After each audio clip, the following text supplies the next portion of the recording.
Selamat pagi sahabat Alkitab yang terkasih. Marilah kita mengawali hari ini dengan melakukan perenungan akan firman Tuhan.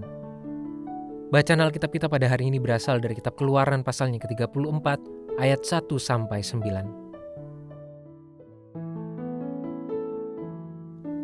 Berfirmanlah Tuhan kepada Musa, "Pahatlah 2 loh batu sama dengan yang mula-mula, maka aku akan menulis pada loh itu segala firman yang ada pada loh yang mula-mula yang telah kau pecahkan. Bersiaplah menjelang pagi dan naiklah pada waktu pagi ke atas gunung Sinai. Berdirilah di sana menghadap aku di puncak gunung itu. Tetapi janganlah ada seorang pun yang naik bersama-sama dengan engkau, dan juga seorang pun tidak boleh kelihatan di seluruh gunung itu, bahkan kambing domba dan lembu sapi pun tidak boleh makan rumput di sekitar gunung itu." Lalu Musa memahat 2 loh batu sama dengan yang mula-mula.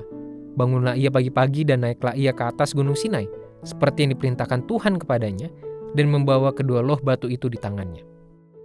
Turunlah Tuhan dalam awan, lalu berdiri di sana dekat Musa serta menyerukan nama Tuhan. Berjalanlah Tuhan lewat dari depannya dan berseru, "Tuhan, Tuhan, Allah penyayang dan pengasih, panjang sabar berlimpah kasih-Nya dan setia-Nya, yang meneguhkan kasih setia-Nya kepada beribu-ribu orang, yang mengampuni kesalahan, pelanggaran dan dosa, tetapi tidaklah sekali-kali membebaskan orang yang bersalah dari hukuman, yang membalaskan kesalahan bapa kepada anak-anaknya dan cucunya, kepada keturunan yang ketiga dan keempat." Segeralah Musa berlutut ke tanah, lalu sujud menyembah serta berkata, "Jika aku telah mendapat kasih karunia di hadapan-Mu ya Tuhan, berjalanlah kiranya Tuhan di tengah-tengah kami, sekalipun bangsa ini suatu bangsa yang tegar tengkuk, tetapi ampunilah kesalahan dan dosa kami, ambillah kami menjadi milik-Mu."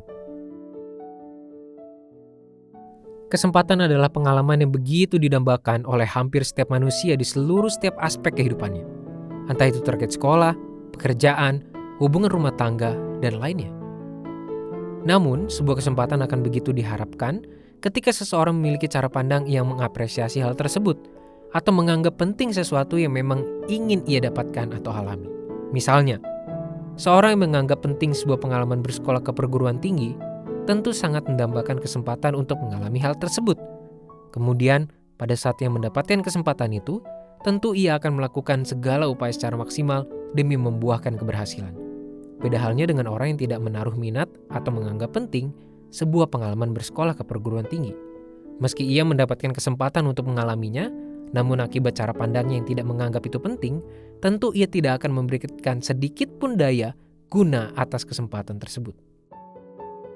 Catatan tentang pembuatan 2 loh batu yang baru merupakan bentuk kesempatan yang kembali Tuhan hadirkan bagi Musa dan seluruh bangsa Israel, yang sebelumnya telah melakukan dosa yang begitu besar di hadapan Tuhan. Meski demikian, seperti yang ditegaskan oleh Tuhan pada ayat 6, bahwa Ia adalah Tuhan yang pengasih, penyayang, panjang sabar, berlimpah kasih dan setia. Itulah mengapa Tuhan kembali memberikan kesempatan bagi bangsa Israel untuk menjalani hidup bersamanya dan sebagai umat-Nya. Respons dari Musa pun begitu penting untuk kita cermati. Pernyataannya menunjukkan bahwa Musa menganggap penting kesempatan yang Tuhan sediakan tersebut. Itulah mengapa Musa begitu berpengharapan dan meminta agar Tuhan berkenan untuk hidup di tengah umat Israel, bangsa yang sebelumnya telah melukai hati dan menolak Tuhan dengan begitu parah. Sahabat Alkitab, pada hari perdana di tahun yang baru ini kita pun disapa oleh firman Tuhan yang mengajak kita untuk menggumuli setiap kesempatan yang telah maupun yang akan kita dapatkan. Kita perlu menyadari bahwa menjalani hari baru pada dasarnya merupakan kesempatan yang sedang Tuhan sediakan bagi kita untuk terus berproses sebagai umat-Nya yang setia. Meski demikian, jangan sampai kita menyia-nyiakan seluruh kesempatan yang telah Tuhan sediakan maupun yang akan kita temui di masa mendatang. Bahkan, jangan sampai kita menyia-nyiakan kesempatan hidup sebagai umat-Nya. Ingatlah bahwa sebuah kesempatan sebaik dan sebesar apapun nilainya tidak akan berarti apapun jika kita tidak menganggap serta memperlakukannya sebagai hal yang perlu diperjuangkan. Marilah kita berdoa. Tuhan, terima kasih untuk hari baru di tahun ini. Tolonglah kami untuk menjalaninya dengan penuh ungkapan rasa syukur dan kesediaan untuk memberikan seluruh kehidupan kami sepenuhnya, agar Roh Kudus berkuasa atas kami dan kehidupan kami berdampak sesuai dengan firman Tuhan. Hanya di dalam nama Tuhan Yesus kami berdoa dan menyerahkan kehidupan kami. Amin.